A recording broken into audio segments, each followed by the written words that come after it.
श्रीमद्देवी भागवत महात्म्य अध्याय 1। देवी भागवत की महिमा। ऋषिगण बोले, सूत जी, हमें वह कथा सुनने की इच्छा है जो परम परम पवित्र हो तथा जिसके प्रभाव से मनुष्य सुगमता पूर्वक भुक्ति और मुक्ति के सम्यक अधिकारी बन जाए। सूत जी कहते हैं, ऋषियों, तुम बड़े भाग्यशाली हो। जगत के कल्याण होने की इच्छा से तुमने यह बहुत उत्तम बात पूछी। व्यास जी भगवान विष्णु के अंश हैं। पराशर जी उनके पिता और सत्यवती माता हैं। व्यास जी ने वेदों को 4 भागों में विभाजन करके उन्हें अपने शिष्यों को पढ़ाया। उसी समय भुक्ति और मुक्ति देने वाला देवी भागवत नामक पुराण रचा गया। पूर्व समय की बात है कि जन्मेजय के पिता राजा परीक्षित थे। उन्हें तक्षक सर्प ने दंश लिया था। उनकी दुर्गति निवारण के लिए जन्मेजय ने देवी भागवत सुना। वेद व्यास जी के मुखारविंद से 9 दिनों में इनकी श्रवण विधि संपन्न की। 9वां यज्ञ समाप्त होने पर उसी क्षण महाराज परीक्षित को भगवती का परम धाम प्राप्त हो गया। पिता को परम धाम प्राप्त हो गया, यह देखकर राजा जन्मेजय को अपार हर्ष हुआ। उन्होंने मुनिवर व्यास जी की भली भांति पूजा की। जो मानव भक्ति पूर्वक देवी भागवत की कथा सुनते हैं, सिद्धि सदा उनके सन्निकट खेलती रहती है। देवी भागवत सर्वोत्तम पुराण माना जाता है। धर्म, अर्थ, काम और मोक्ष की प्राप्ति के लिए यह सर्वोपरि साधन है। जो पुरुष देवी भागवत के एक श्लोक अथवा आधे श्लोक का भी भक्ति भाव से नित्य पाठ करता है, उस पर देवी प्रसन्न हो जाती हैं। भगवान श्री कृष्ण प्रसेन को खोजने के लिए चले गए। बहुत समय तक नहीं लौटे। तब वासुदेव जी ने यह देवी भागवत पुराण सुना, जिसके प्रभाव से उन्होंने प्रिय पुत्र श्री कृष्ण को शीघ्र पाकर आनंद लाभ किया था। अध्याय 2। श्री कृष्ण कथा। ऋषियों ने पूछा, महाबुद्धिमान सूत जी, महाभाग वसुदेव ने कैसे पुत्र प्राप्त किया? श्रीमद्देवी भागवत की यह कथा वसुदेव जी ने किस विधि से सुनी और इसके कौन वक्ता हुए? सूत जी बोले, भोजवंशी राजा सत्राजित द्वारिका में सुखपूर्वक रहते थे। भगवान सूर्य ने सत्राजित की भक्ति से परम प्रसन्न होकर उन्हें अस्मंतक नामक मणि दी। सत्राजित के एक भाई थे, उनका नाम प्रसेन था। एक बार वे उस मणि को गले में धारण कर शिकार खेलने के लिए वन को चल पड़े। उन्होंने सिंह को मारकर उससे मणि छीन ली। कुछ समय बाद जब प्रसेन नहीं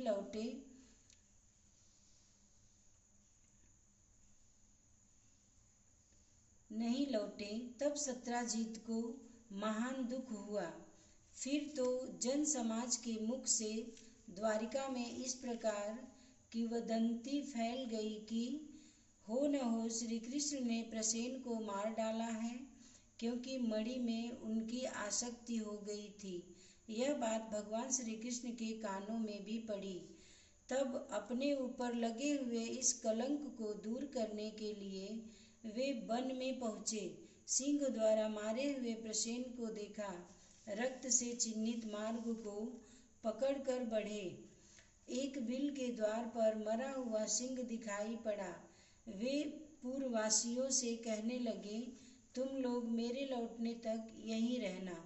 मणि लेने वाले का पता लगाने के लिए मैं इस बिल के अंदर जा रहा हूँ। द्वारिकावासी भगवान श्री कृष्ण की प्रतीक्षा में बिल के द्वार पर रुके थे। 12 दिनों तक उन्होंने प्रतीक्षा की। तत्पश्चात डर कर वे अपने अपने घर लौट गए। अपने पुत्र की यह कष्ट कहानी महाभाग वसुदेव के कानों में पड़ी। परिवार सहित वे शोक सागर में डूबने उतरने लगे। इतने में देव ऋषि नारद जी ब्रह्मलोक से वहां पधारे। वसुदेव जी उठकर खड़े हो गए, उनकी यथोचित पूजा की। नारद जी ने वसुदेव जी से कुल समाचार पूछा। वसुदेव जी ने कहा, मेरा प्रिय पुत्र श्री कृष्ण प्रसेन को खोजने के लिए वन में गया था। मेरा वह प्राण प्रिय पुत्र नहीं लौटा, इसी से मैं चिंतित हूँ। नारद जी बोले, यदुश्रेष्ठ, तुम पुत्र प्राप्ति के लिए अंबिका देवी की आराधना करो। उनके आराधना से ही तुम्हारा शीघ्र कल्याण होगा। वसुदेव जी ने पूछा, देव ऋषि, वे अंबिका देवी कौन हैं? उनकी क्या महिमा है? भगवान, यह बताने की कृपा कीजिए। वसुदेव जी का कथन सुनकर नारद जी प्रसन्न हो गए। शुभ दिन और शुभ नक्षत्र में उन्होंने कथा प्रारंभ कर दी। वसुदेव जी भक्ति पूर्वक सुनते रहे। 9वें दिन में कथा प्रसंग समाप्त हुआ। उस समय भगवान श्री कृष्ण का जगदम्बवान श्री कृष्ण जी का जाम्बवान के साथ विल में युद्ध चल रहा था। पश्चात भगवान श्री कृष्ण के मुष्टि प्रहार से जाम्बवान घायल हो गया। तब उसने भगवान श्री कृष्ण के चरणों में मस्तक झुकाया और अपार श्रद्धा प्रकट करता हुआ वह उनसे अपना अपराध क्षमा कराने लगा। फिर तो ऋक्षराज जाम्बवान ने प्रीति पूर्वक भगवान श्री कृष्ण जी को अपनी कन्या जामवंती का उनके साथ विवाह कर दिया और मणि भी सौंप दी। विप्रगण आशीर्वाद दे रहे थे कि उसी समय भगवान कृष्ण मणि धारण किए हुए पत्नी के साथ वहां आ पहुँचे। तदंतर देव ऋषि नारद जी भगवान कृष्ण के आगमन से हर्षित हो श्री कृष्णचंद्र और वसुदेव जी से आज्ञा लेकर ब्रह्म सभा को चल दिए। सूत जी कहते हैं, अध्याय 3, राजा सुषुम्न की कथा। सूत जी कहते हैं, मुनिवरों, अब दूसरा इतिहास सुनो, जिसमें इस देवी भागवत का महात्म्य कहा गया है। किसी समय की बात है, देवाधिदेव भगवान शंकर पार्वती के साथ प्रसन्नता पूर्वक विहार कर रहे थे। उसी समय उनके दर्शन की अभिलाषा से मुनिगण वहां पधारे। मुनियों को देखकर पार्वती जी लज्जित हो गई। पार्वती को प्रसन्न रखने की इच्छा से भगवान शंकर ने यह शाप दे दिया, आज से जो पुरुष इस वन में प्रवेश करेगा उसकी आकृति स्त्री की बन जाएगी। उसी समय से पुरुष उस स्थान पर नहीं जाते। सुषुम्न वहां सहसा चले गए और जाते ही उनकी आकृति स्त्री की हो गई। अब वह वन में इधर उधर घूमने लगी। एक समय की बात है, वह स्त्री बुद्ध के आश्रम के सन्निकट पहुंच गई। तब वह स्त्री बुद्ध के साथ हास विलास करती हुई उन्हीं के आश्रम पर रहने लगी। कुछ समय व्यतीत होने पर बुद्ध ने उस स्त्री के गर्भ से पुरूरवा को उत्पन्न किया। बुद्ध के आश्रम पर रहते हुए उसे वर्षों बीत गए। एक दिन उसे अपना पहला वृत्तांत याद आ गया। फिर तो वह तुरंत गुरुदेव वशिष्ठ के आश्रम पर चली गई और पुनः पुरुष होने की इच्छा प्रकट करती हुई उनके शरणापन्न हो गई। आश्विन मास के शुक्ल पक्ष में नवरात्र विधि का पालन करते हुए मुनि ने भगवती जगदम्बिका की पूजा की और राजा सुषुम्न को श्रीमद्देवी भागवत पुराण सुनाना आरंभ कर दिया।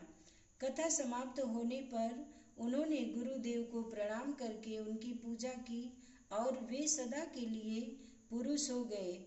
जो मनुष्य परम अमृत स्वरूप इस प्रसंग को प्रेम पूर्वक पढ़ता अथवा सुनता है, संसार में भगवती की कृपा से उसके सभी मनोरथ पूर्ण हो जाते हैं और अंत में वह भगवती के परम धाम को चला जाता है। अध्याय 4 रेवती नक्षत्र की कथा। सूत जी बोले, हे मुने, भगवती जगदम्बिका से इस कथा का संबंध है, अतएव इसे देवी भागवत कहते हैं। ऋतवाक नामक एक मुनि थे। उनके यहाँ समयानुसार पुत्रोत्सव हुआ। महात्मा ऋतवाक के यहाँ जब से उस पुत्र का जन्म हुआ, तभी से वे रोग और शोक से चिंतित रहने लगे। वह लड़का भी उदंड हो गया। तब मुनि अत्यंत चिंतित होकर सोचने लगे, कौन ऐसा कारण है जिससे यह मेरा पुत्र महान दुष्ट हो गया।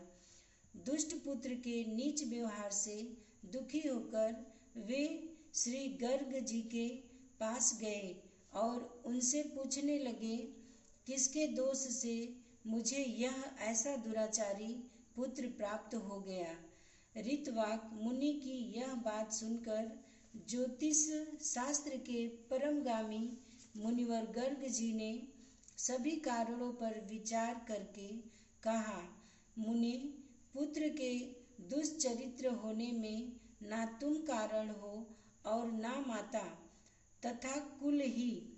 रेवती का अंतिम चरण गंडांत होता है।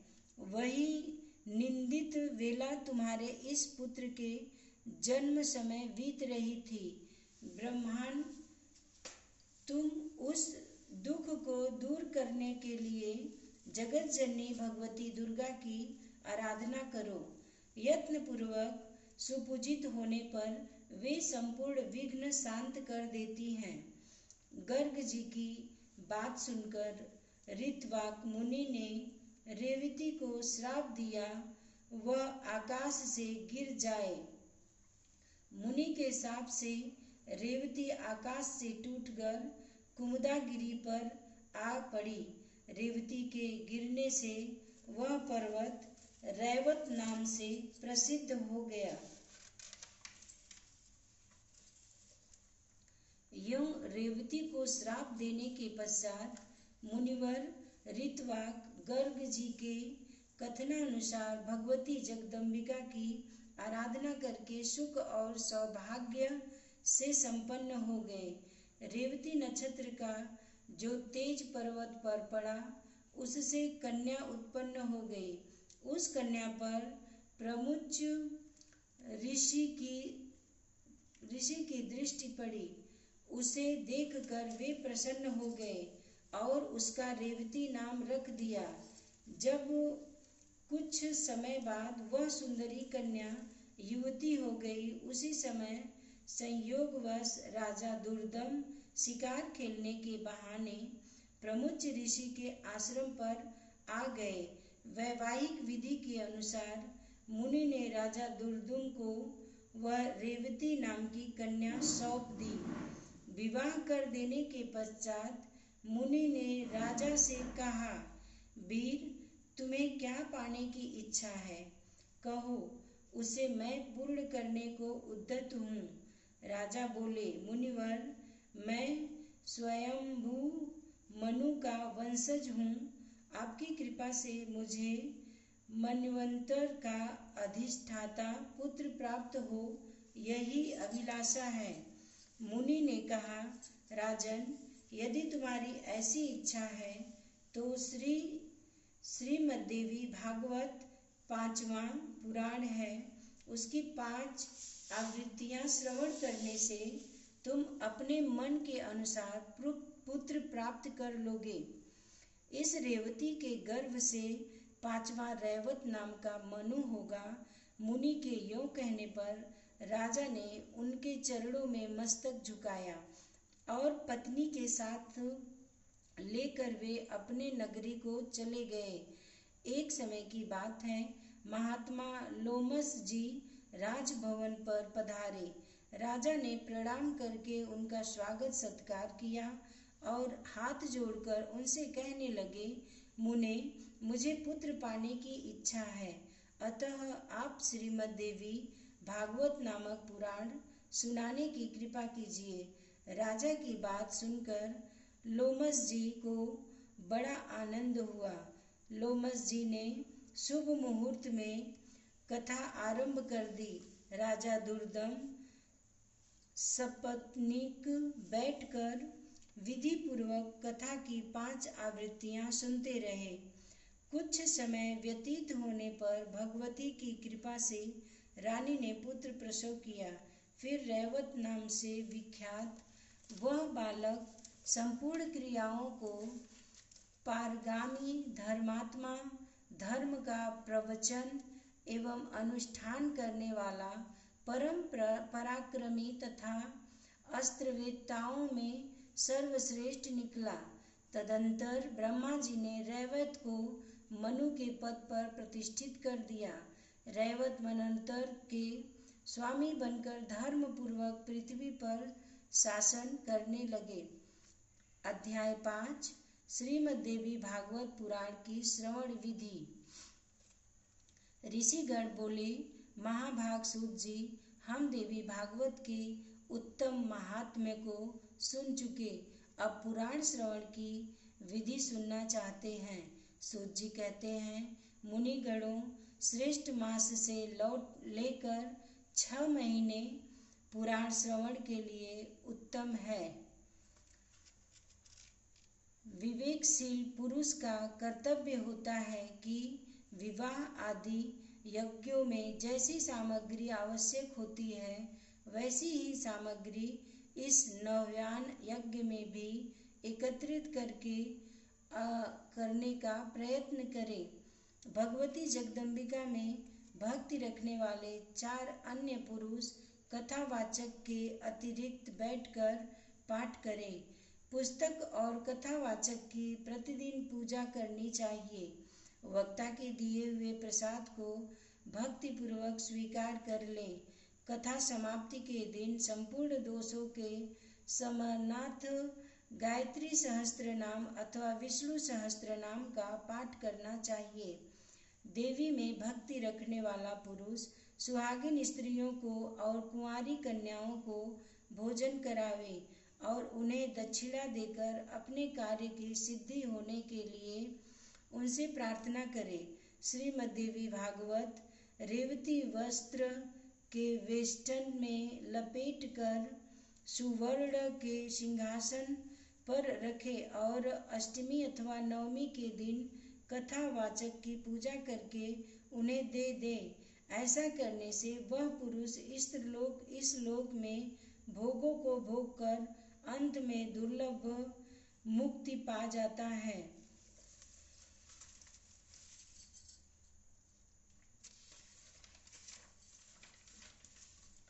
श्रीमद् देवी भागवत महापुराण प्रथम स्कंद अध्याय 1 पुराण कथन। शौनक जी ने कहा, हे पुरुष श्रेष्ठ महाभाग सूत जी, इस त्रिगुणात्मक जगत में काल चक्र की प्रेरणा से सदा चक्कर काटने वाले मनुष्य को ज्ञान हुए बिना मुक्ति मिलनी कभी संभव नहीं। अतएव आप परम पावन देवी भागवत को कहने की कृपा कीजिए। सूत जी कहते हैं, श्रीमद् देवी भागवत अत्यंत पवित्र एवं वेद प्रसिद्ध पुराण है। भगवती जगदम्बिका के उन सुकोमल चरण कमलों की प्रणाम करके आज मैं विस्तार पूर्वक यह पुराण कहने के लिए प्रस्तुत हो रहा हूँ। श्रीमद् देवी भागवत सबसे उत्तम एवं पावन पुराण माना जाता है। इसमें 18,000 श्लोक हैं। संस्कृत भाषा में इसकी रचना हुई है। वेद व्यास जी ने सुनकर 12 स्कंदों से इसे सजाया है। ऋषियों ने पूछा, महाभाग सूत जी, पुराणों की रचना करने वाले व्यास जी से व्यास देव का परिचय बताने की कृपा करें। सूत जी कहते हैं, कृष्ण द्वैपायन व्यास जी के मुखारविंद से श्रीमद् देवी सुनने का सुअवसर मुझे मिल चुका है। मुनिवरों, श्रीमद् देवी भागवत स्वर्गीय कल्प वृक्ष का सुंदर पका हुआ फल है। अध्याय 2। नारद जी का व्यास जी को देवी की उपासना के लिए कहना। ऋषियों ने पूछा, महामते, आपने कहा है सुखदेव जी अयोनिज हैं, अरणी से उनका प्राकट्य हुआ है। उन बातों से हमें महान आश्चर्य हो रहा है। इनका स्पष्टीकरण करने की कृपा कीजिए। सूत जी कहते हैं, प्राचीन समय की बात है, सत्यवती नंदन व्यास जी सरस्वती नदी के तट पर विराजमान थे। उनके आश्रम पर 2 गौरैया पक्षी थे। उन्हें देखकर वे आश्चर्य में पड़ गए। उन्होंने देखा, पक्षी अपने घोंसले में से उनका एक सुंदर बच्चा था।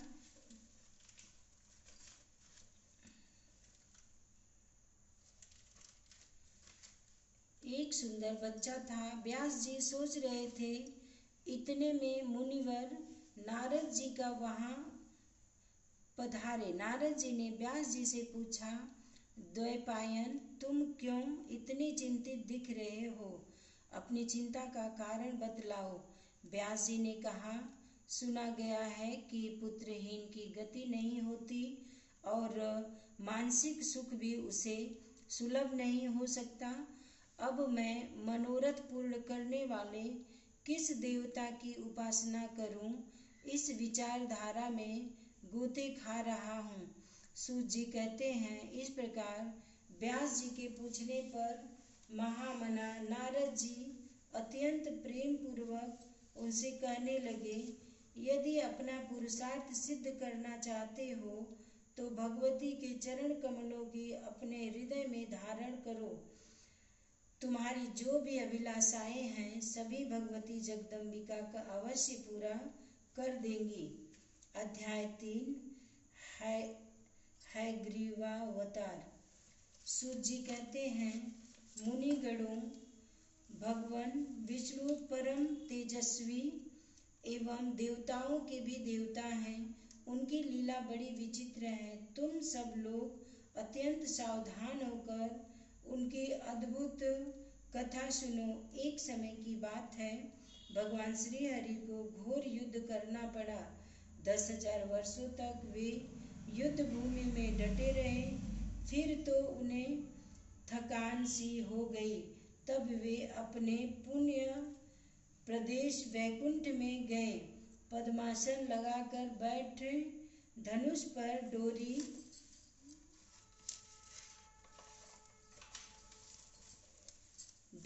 चढ़ी हुई थी। इसी अवस्था में धनुष को भूमि पर टेक कर उसी के सहारे वे कुछ झुक से गए। श्रम के कारण अथवा लीला संयोग से उन्हें घोर निद्रा आ गई। उसी अवसर पर कुछ दिनों से देवताओं के यहाँ यज्ञ करने की योजना चल रही थी। इंद्र, ब्रह्मा, शंकर आदि सभी देवता यज्ञ करने में तत्पर होकर भगवान श्री हरि से मिलने वैकुंठ में गए। देखा, परम प्रभु भगवान श्री हरि योग निद्रा के अधीन होकर अचेत से पड़े हैं। ऐसी स्थिति में इंद्र ने देवताओं को संबोधित करके कहा, अब क्या करना चाहिए? देवताओं, आप स्वयं विचार करें। भगवान विष्णु को कैसे जगाया जाए? तब भगवान शंकर ने कहा, देवताओं, यद्यपि किसी की निद्रा भंग करना निषिद्ध आचरण है, फिर भी यज्ञ का कार्य संपन्न करने के लिए तो इन्हें जगा ही देना चाहिए।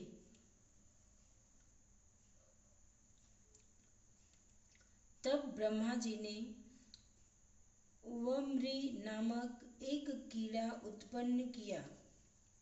सोचा, धनुष पृथ्वी पर है ही, यह कीड़ा उस धनुष की तात को तात को काट देगा। तदंतर आगे की रस्सी को पकड़ने में झुका हुआ धनुष ऊपर को तन उठेगा। फिर तो देवाधिदेव श्री हरि की निद्रा टूट ही जाएगी। तब देवताओं का कार्य सिद्ध होने में कोई संदेह न रहेगा। ब्रह्मा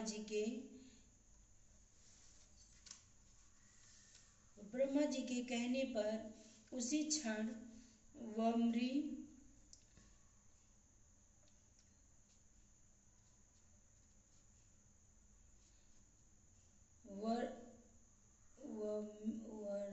ने प्रत्यंचा को, जो नीचे भूमि पर थी, खा लिया। फिर तो धनुष बंधन मुक्त हो गया। प्रत्यंचा कटते ही बड़े जोर से भयंकर शब्द हुआ। चारों ओर अंधकार छा गया। इतने में पता नहीं भगवान विष्णु को मस्तक, कुंडल और मुकुट सहित कहाँ उड़कर चला गया। कुछ समय के बाद जब घोर अंधकार शांत हुआ, तब भगवान शंकर और ब्रह्मा जी ने देखा श्री हरि का श्री विग्रह बिना मस्तक का पड़ा हुआ है। अत्यंत दुखी होकर उनकी आंखें जल बरसाने लगी। वे विलाप करने लगे, हे नाथ, कैसी देवी विचित्र घटना घट गई। ब्रह्मा जी ने कहा, सभी उन सनातनमयी विद्या स्वरूपिणी महामाया का चिंतन करो। हे प्रकृतिमयी भगवती, निर्गुण रुक्मिणी एवं सर्वोपरि विराजमान हैं। अब वे ही हमारा कार्य सिद्ध करेंगी। सब प्राणी उन्हीं की संतान हैं। सूत जी कहते हैं, फिर ब्रह्मा जी ने वेदों को, जो सामने देह धारण करके उपस्थित थे, आज्ञा दी। तदंतर सुंदर शरीर धारण करने वाले वे वेद ब्रह्मा जी का कथन सुनकर उन भगवती का स्तवन करने लगे। देव बोले, देवी, आप महामाया हैं।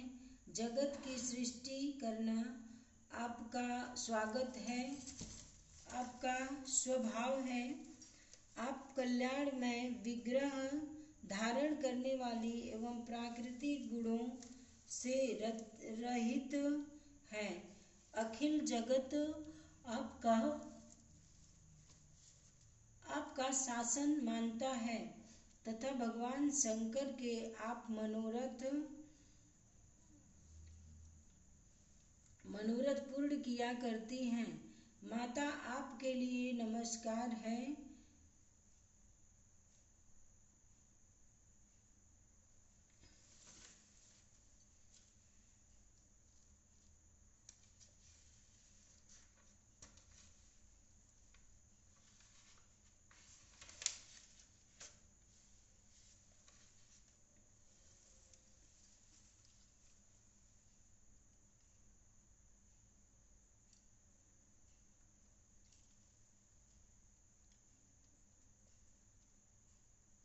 जय माता दी।